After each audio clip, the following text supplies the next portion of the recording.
എല്ലാവർക്കും യേശുവിൻ നാമത്തിൽ വന്ദനം.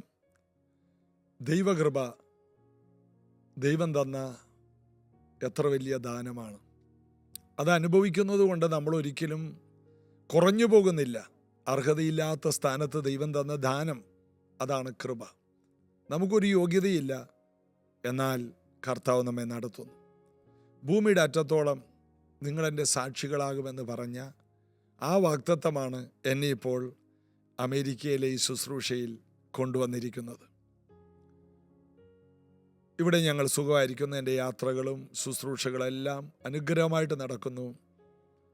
ഇവിടെയുള്ളവർക്ക്, US-ലുള്ളവർക്ക് തമ്മിൽ കാണാൻ ഉള്ള അവസരങ്ങളുണ്ട്.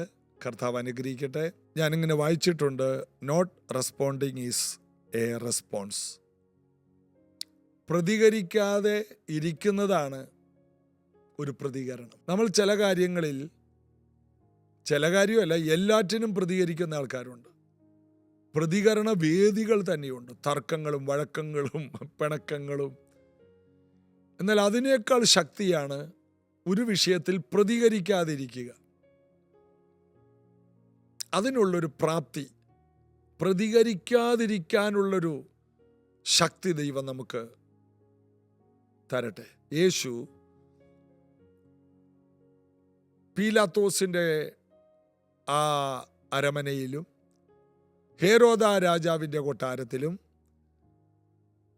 പുരോഹിതന്മാരുടെ സ്ഥലങ്ങളിലും പല കോടതിയിൽ, 4 കോടതിയിൽ മാറി മാറി വിസ്തരിച്ചിട്ടും കർത്താവ് പ്രതികരിച്ചില്ല. കർത്താവ് മൗനമായി നിൽക്കുമ്പോൾ അവരത്ഭുതപ്പെട്ടെന്നാണ്. നീയൊന്നും പറയുന്നില്ലേ? പീലാത്തോസിന് പറയാനുള്ളത്, നീ എന്താ ഒന്നും മിണ്ടാത്തെ? കാരണം നിനക്ക് പറയാനുണ്ടല്ലോ. നീ നീതിമാനല്ലേ, നീതിമാനും പ്രതികരിക്കാമല്ലോ. എന്തുകൊണ്ടാണ് അങ്ങനെ പീലാത്തോസ് അതിശയിച്ചത്? പീലാത്തോസിൻ്റെ ഭാര്യ ഒരു സ്വപ്നം കണ്ടിട്ട് പീലാത്തോസിനോട് പറഞ്ഞു, ആ നീതിമാന്റെ കാര്യത്തിൽ ഇടപെടരുത്. ഞാൻ സ്വപ്നത്തിൽ കുറെ കഷ്ടം സഹിച്ചതാണ്. അപ്പോൾ പീലാത്തോസിന് 100% അറിയാം, യേശു മശിഹയാണ്, യഹൂദന്മാരുടെ രാജാവാണ്. അതുകൊണ്ടാണ് ക്രൂശിൽ എഴുതിയതിനെ വിമർശിച്ച പുരോഹിതന്മാരോട് പറഞ്ഞത്, പീലാത്തോസ് പറഞ്ഞു, ഞാൻ എഴുതിയത് എഴുതി, മാറ്റത്തില്ല. നിങ്ങൾക്ക് പട്ടാളക്കാരെ തരാം, കല്ലറ കൂടുതൽ ഉറപ്പാക്കാം, മുദ്ര വെക്കാം, എന്തും ചെയ്യാം, പക്ഷെ എഴുതിയത് എഴുതി. അതൊക്കെ ഞാൻ ചെയ്തു തരാം. പക്ഷേ അവൻ നീതിമാനാണ്, അവൻ രാജാവാണ്. അതുകൊണ്ടാണ് പീലാത്തോസ് അതിശയിച്ചത്, എന്താ പ്രതികരിക്കാത്തെ? അതിന് കർത്താവ് പറഞ്ഞു, മുകളിൽ നിന്ന് കിട്ടിയിട്ടില്ലെങ്കിൽ നിനക്ക് എൻ്റെ മേലൊരു അധികാരമില്ല. ഞാനിപ്പോൾ പറഞ്ഞാൽ സ്വർഗത്തിൽ നിന്ന് 70,000 ദൈവദൂതന്മാർ, ഒരു സൈന്യം എനിക്ക് വേണ്ടി ഇറങ്ങും. എന്നാൽ ഇത് നിങ്ങളുടെ നാഴികയാണ്. മാത്രമല്ല, തിരുവെഴുത്തിൽ പറയുന്ന പോലെ ഞാൻ പോവുകയാണ്. ഞാൻ വന്നത് മരിക്കാനാണ്. എൻ്റെ രാജ്യം ഐഹികമല്ല, ശാന്തമായിട്ടാണ് പറയുന്നത്.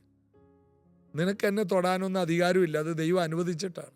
ഇത് കേട്ടപ്പോൾ പീലാത്തോസ് പേടിച്ചു വിറക്കുകയാണ്. യേശുവിനെ ഒന്ന് രക്ഷപ്പെടുത്താൻ പീലാത്തോസ് ഒത്തിരി നോക്കി. പെരുന്നാളിൽ ഒരാളെ മോചിപ്പിക്കാറുണ്ടല്ലോ. യേശുവിനെ വിടട്ടെ, നിങ്ങളുടെ രാജാവിനെ കുറിച്ച് എന്ത് പറയുന്നു? അതിന് ജനം പറയവനെ കൊന്നുകളയുക. രാജാവല്ലെന്നും പറയുന്നില്ല, കൊന്നുകളയുക. ഞാൻ രാജാവാണെന്ന് യേശു ശാന്തമായിട്ട് പീലാത്തോസിനോട് പറഞ്ഞു. എന്നാൽ വിമർശനങ്ങൾക്കൊന്നും പ്രതികരിക്കുന്നില്ല. പ്രതികരിക്കാതിരിക്കുന്നതാണ് ഏറ്റവും വലിയ പ്രതികരണം. അപ്പം ഈ ദിവസങ്ങളിൽ പ്രതികരിക്കാതെ ഇരിക്കാനുള്ള ഒരു കൃപയ്ക്ക് വേണ്ടി നാം പ്രത്യേകം പ്രാർത്ഥിക്കണം. പ്രതികരിക്കുന്നില്ല, അതൊരു ശക്തിയാണ്. നമ്മെ ഒന്ന് ചൂടാക്കാൻ, നമ്മെ കൊണ്ടൊന്ന് സംസാരിപ്പിച്ച് അതൊരു വീഡിയോ ആക്കി ഒത്തിരി സ്ഥലത്ത് ഇടാൻ വേണ്ടി ഒത്തിരി പേര് ശ്രമിക്കുന്നുണ്ട്. അതുകൊണ്ട് നമ്മുടെ ശാന്തത അതെല്ലാവരും അറിയണം. ഈ ശാന്ത സമുദ്രം എന്ന് പറയുന്നില്ലേ, അതിന് ആഴം കൂടിയിട്ടാണ് അതിനെ ശാന്തസമുദ്രം എന്ന് പറയുന്നത്. ആഴമുള്ള സ്ഥലങ്ങളിൽ തിരമാലകൾ കുറവാണ്. തീരത്തോടടുക്കുമ്പോഴാണ് ഇത്തിരി ബഹളവച്ചപ്പാടൊക്കെ ഉള്ളത്. ശാന്തമായ അറ്റ്ലാന്റിക് സമുദ്രം വളരെ ശാന്തമായിട്ടാണ് കിടക്കുന്നത്. ശാന്ത സമുദ്രം, അത് വളരെ ആഴമുണ്ടായിട്ടാണ്. അപ്പോൾ ജീവിതത്തിൽ ആത്മീക ആഴങ്ങളുള്ളവർ, ദൈവിക മൂല്യങ്ങളുള്ളവർ പ്രതികരിക്കാതെ ശാന്തമായി ജീവിതത്തെ നേരിടാൻ ശക്തിയുള്ളവരായിരിക്കും. കർത്താവിൻ്റെ കൃപ നിങ്ങളുടെ മേലുണ്ടാകും. ഇതൊക്കെ നിങ്ങളോടുള്ള പ്രവചന ദൂതുകളാണ്, നിങ്ങൾക്കുള്ള ദൈവിക വിജ്ഞാനങ്ങളാണ്. എനിക്കും നിങ്ങൾക്കും ഇതുകൂടാതെ വിജയകരമായൊരു ജീവിതം പ്രശ്നങ്ങൾ കൊണ്ട് നിറഞ്ഞ ഈ ലോകത്തിൽ നയിക്കാൻ സാധ്യമല്ല. അതുകൊണ്ട് കർത്താവിൽ ബലപ്പെടാം, അവൻ്റെ അമിത ബലം അതിൽ ശക്തിപ്പെടാം. റോമാലേഖനം 7-ാം അധ്യായത്തിൻ്റെ 13-ാമത്തെ വാക്യം. എന്നാൽ നന്മയായുള്ളത് എനിക്ക് മരണകരമായി തീർന്നു എന്നോ ഒരു നാളും അരുത്. ന്യായപ്രമാണ നിമിത്തമല്ല യേശു മരിച്ചത്, ന്യായപ്രമാണം നിവർത്തിക്കാനാണ് യേശു മരിച്ചത്. ന്യായപ്രമാണം പറയുന്നത് പോലെ പോയിട്ട് യേശു ക്രൂശിൽ മരിച്ചു. ആടുകളുടെ കൂടെയുള്ള യാഗം ജഡിക ശുദ്ധിയെ വരുത്തുന്നുള്ളൂ. എന്നാൽ നിഷ്കളങ്കമായി അർപ്പിക്കപ്പെട്ട ദൈവ കുഞ്ഞാടിൻ്റെ രക്തം ഒരിക്കലായി അർപ്പിക്കപ്പെട്ടു. അത് എന്നേക്കുമായി വീണ്ടെടുപ്പ് സാധിച്ചു. ഇപ്പം ന്യായപ്രമാണത്തിലെ ലേവ്യ പുസ്തകത്തിലെ യാഗങ്ങൾ കൂടെ അർപ്പിക്കണം. മറ്റുള്ളവർക്ക് വേണ്ടിയും സ്വന്തമായ കാര്യങ്ങൾക്ക് വേണ്ടിയും പുരോഹിതന് യാഗം കഴിക്കണം. എന്നാൽ ഇന്ന് നമുക്ക് ഒരു പുരോഹിതനേ ഉള്ളൂ. നമുക്ക് ഉള്ള മഹാപുരോഹിതൻ നിർദോഷൻ, നിഷ്കളങ്കൻ, പവിത്രൻ. എബ്രായ ലേഖനത്തിൽ പറയുകയാണ്, എന്നേക്കുമായുള്ള വീണ്ടെടുപ്പ് സാധിച്ചു. അവൻ സ്വർഗത്തിലേക്ക് കടന്നു ചെന്ന് അതിപരിശുദ്ധ സ്ഥലത്ത് ഈ യാഗരക്തം, സ്വന്തം യാഗരക്തം പിതാവിൻ്റെ മുമ്പിൽ അർപ്പിച്ചു. പിതാവിനോട് പറഞ്ഞു, പിതാവേ, എൻ്റെ രക്തം കൊണ്ട് ഞാൻ അവരെ വിലക്ക് വാങ്ങിയിരിക്കുന്നു. ഭൂലോകത്തേക്കാൾ വിലയേറിയ രക്തം കൊണ്ട് ഞാൻ അവരെ വിലക്ക് വാങ്ങി. അതുകൊണ്ട് എൻ്റെ രക്തത്തിൽ ആശ്രയിക്കുന്നവർക്ക് വീണ്ടെടുപ്പ് കൊടുത്തേ മതിയാവൂ. പിതാവിൻ്റെ മുൻപിൽ തൻ്റെ ജീവരക്തം കാഴ്ചവെച്ചു. അതുകൊണ്ട് യേശുവിൻ്റെ രക്തത്തിൽ ആശ്രയിക്കുന്നവർക്ക് 100% വിടുതലാണ്. യേശുവിൻ്റെ രക്തത്തിൽ ആശ്രയിക്കുന്നവർ പകുതി വിശുദ്ധനല്ല, മുഴുവൻ വിശുദ്ധനാണ്. യേശുവിൻ്റെ രക്തം പൊന്നു, വെള്ളി മുതലായി അഴിഞ്ഞു പോകുന്ന വസ്തുക്കളെ കൊണ്ടല്ല നമ്മളെ വീണ്ടെടുത്തത്.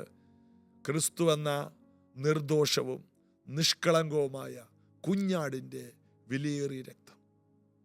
പഴയ നിയമത്തിൽ മഹാപുരോഹിതൻ ആണ്ടിലൊരിക്കൽ ഒരു കുഞ്ഞാടിൻ്റെ രക്തവുമായി അതിപരിശുദ്ധ സ്ഥലത്ത് ചെല്ലുന്നു. നമുക്കുള്ള മഹാപുരോഹിതനോ ആടിൻ്റെ രക്തമല്ല, സ്വന്തം രക്തം കൊണ്ട് അതിപരിശുദ്ധ സ്ഥലമായ സ്വർഗത്തിലേക്ക് തൻ്റെ ദേഹമെന്ന തിരശീല ചീന്തി അകത്തേക്ക് പ്രവേശിച്ചു. അതുകൊണ്ടാണ് യേശു ക്രൂശിൽ മരിച്ചപ്പോൾ അന്നുണ്ടായിരുന്ന ദേവാലയത്തിൻ്റെ തിരശീലയുടെ മറ മുകളിൽ നിന്ന് താഴോട്ട് കീറിപ്പോയി. വി എ തോമസ് എന്ന് പറഞ്ഞ ഒരു ശക്തനായ ദൈവദാസൻ, IPC സഭയുടെ ഒരു ദൈവദാസൻ, ഞാനൊക്കെ ശുശ്രൂഷയിൽ അല്ലെങ്കിൽ രക്ഷിക്കപ്പെടുന്നതിന് മുമ്പ് ഈ മണ്ണിലുണ്ടായിരുന്നു. കാസർഗോഡ് ഉള്ള ഒരു സ്ഥലത്ത്, ആനപ്പന്തി എന്ന സ്ഥലത്ത് അദ്ദേഹത്തിൻ്റെ മാതൃസഭയിൽ ഞാൻ പോയിട്ടുണ്ട്. അദ്ദേഹത്തിൻ്റെ മകളെയും കുടുംബക്കാരെയും എല്ലാം ഞാൻ കണ്ടിട്ടുണ്ട്. അദ്ദേഹത്തെ കാണാൻ കഴിഞ്ഞില്ല. എന്നാൽ എൻ്റെ പാസ്റ്റർ അദ്ദേഹത്തിൻ്റെ ശുശ്രൂഷയിലൂടെയൊക്കെ അനുഗ്രഹിക്കപ്പെട്ട, ഒന്നുകൂടി പറഞ്ഞാൽ പാസ്റ്റർ വി എ തോമസിൻ്റെ ദൈവവചന ധ്യാനത്തിൻ്റെ ആഴമായ ഒരു ഒരു ഒരു ഒരു പകർച്ച എം എ വർഗീസ് പാസ്റ്ററുണ്ടായി. സിസ്റ്റർ മേരി കോവറിൻ്റെ പ്രോഫറ്റിക്കൽ അനോയിൻറ്റിങ്ങും പാസ്റ്റർ വി എ തോമസിൻ്റെ വചന ശുശ്രൂഷയുടെ ശ്രേഷ്ഠതയും PD ജോൺസൺ എന്ന അസംബ്ലീസ് ഓഫ് ഗോഡിലെ ദൈവദാസന്റെ വചന ശുശ്രൂഷയും പാസ്റ്റർ എം എ വർഗീസ് എന്ന എൻ്റെ പാസ്റ്ററുടെ ജീവിതത്തെ സ്വാധീനിച്ചു. അതുകൊണ്ട് ഞാൻ ഇവരുടെ പുസ്തകങ്ങളും ഇവരുടെ ശുശ്രൂഷകളൊക്കെ ഞാൻ വളരെ വിലയേറിയതായി കണ്ടു. അപ്പം ഇന്ന് നിങ്ങൾ കേൾക്കുന്നത് നിങ്ങളെ സ്വാധീനിച്ച് അടുത്ത തലമുറയ്ക്ക് നിങ്ങൾ കൈമാറാനുള്ളതാണ്. അതുകൊണ്ടാണ് എനിക്കിന്ന് നിങ്ങളുടെ മുമ്പിൽ ഇരിക്കാൻ പറ്റിയത്. ഒരു നല്ല സഭ, നല്ല ഉപദേശങ്ങൾ, ജീവിക്കുന്ന ദൈവദാസന്മാരുടെ മാതൃകയുള്ള വാക്കുകൾ നമ്മെ മാറ്റിമറിക്കും. ദൈവം നിങ്ങളെ ബലപ്പെടുത്തട്ടെ. നിത്യതയ്ക്ക് വേണ്ടി ശക്തിയുള്ളവരായി നിങ്ങൾ മാറട്ടെ. അപ്പോൾ യേശു കർത്താവ് തൻ്റെ രക്തം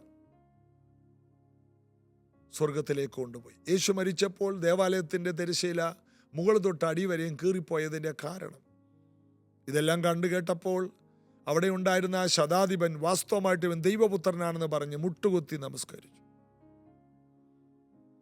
പിന്നത്തേത് രക്ഷിക്കപ്പെട്ട് സ്നാനപ്പെട്ടോന്നൊന്നും അറിയില്ല. ഇങ്ങനെ നമസ്കരിക്കുന്ന കുറേ നീതിമാന്മാരുണ്ട്.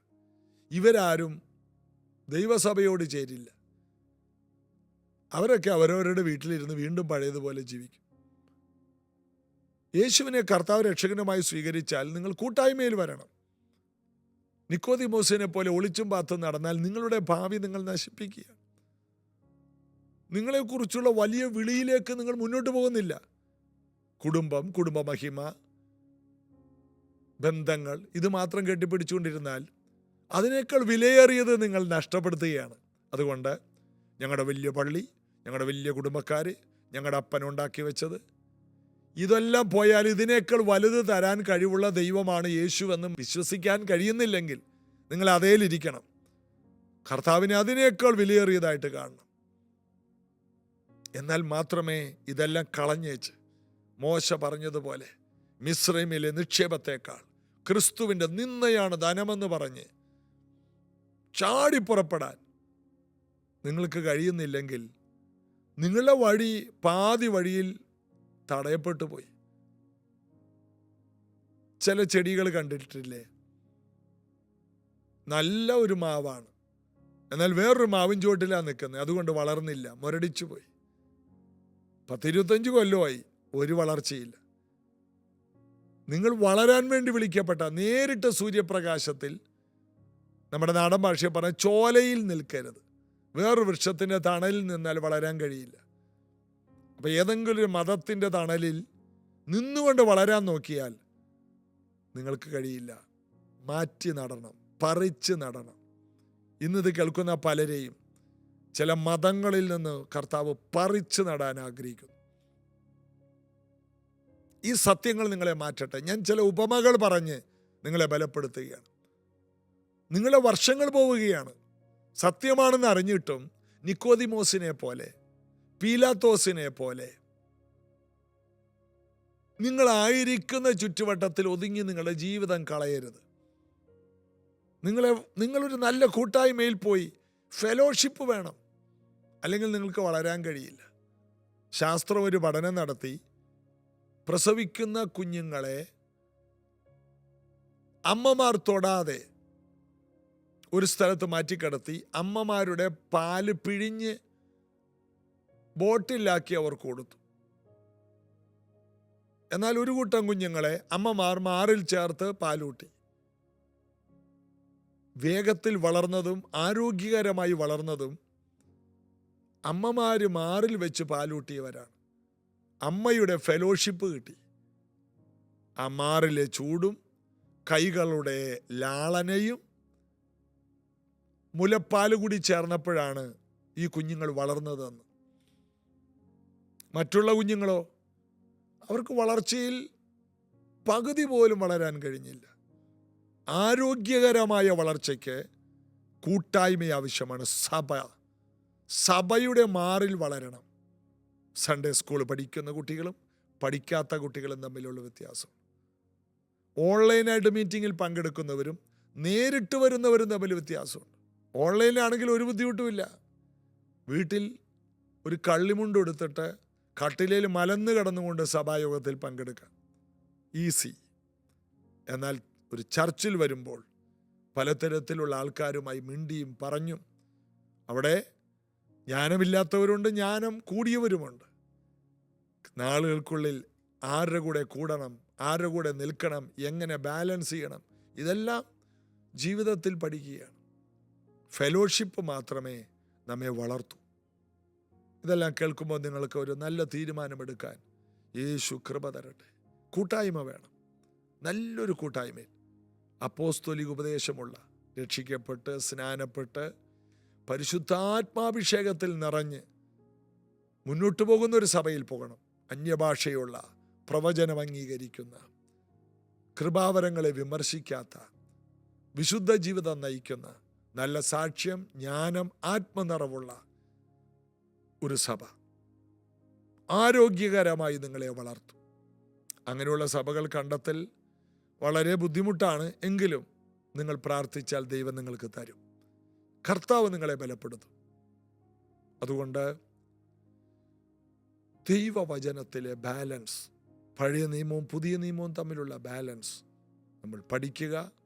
യേശുവിൽ ഫോക്കസ് ചെയ്യുക.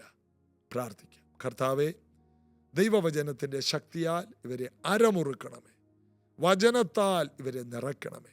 എല്ലാ ദിവസവും ഇത് കേട്ട് ബലപ്പെട്ട് ചില നാളുകൾ കഴിയുമ്പോൾ അസാധാരണ ശേഷി, ആത്മീക ശേഷിയുള്ളവരായി ഈ മക്കൾ ബലപ്പെട്ട് കർത്താവിൻ്റെ വേല ചെയ്യുന്നവരും ആയിരങ്ങൾക്ക് വിടുതൽ കൊടുക്കുന്നവരുമായി തീരണമെന്ന് ഞാൻ ഇവർക്ക് വേണ്ടി അപേക്ഷിക്കും. ഇവർ പക്വതയുള്ളവരാണ്, വിശുദ്ധരാകണം, നിഷ്കളങ്കരാകണം. ഈ ദൈവവചന പഠനങ്ങൾ ആഴമായി ഇവരെ സ്പർശിക്കണം. തീരുമാനശേഷിയുള്ളവരാണ്. കർത്താവിൽ ഫോക്കസ്ഡായി മാറട്ടെ. പ്രതികൂലങ്ങളിൽ പ്രതികരിക്കാതെ ശാന്തമായി കാര്യങ്ങളെ കൈകാര്യം ചെയ്യാനുള്ള ബലമുള്ളവരായി മാറട്ടെ. യേശുവിൻ നാമത്തിൽ ആമേൻ. കർത്താവ് നിങ്ങളെ ബലപ്പെടുത്തും. പ്രൈസ് ജനറേഷൻ ചർച്ചിൽ നാളെ ഉപവാസ പ്രാർത്ഥന രാവിലെ 10:30 നിങ്ങൾ കടന്ന് വരിക. അനുഗ്രഹിക്കപ്പെട്ട ശുശ്രൂഷകർ അവിടെയുണ്ട്. ബലപ്പെടുക. കർത്താവിൻ്റെ കരം നിങ്ങളോട് കൂടിയിരിക്കും. God bless you.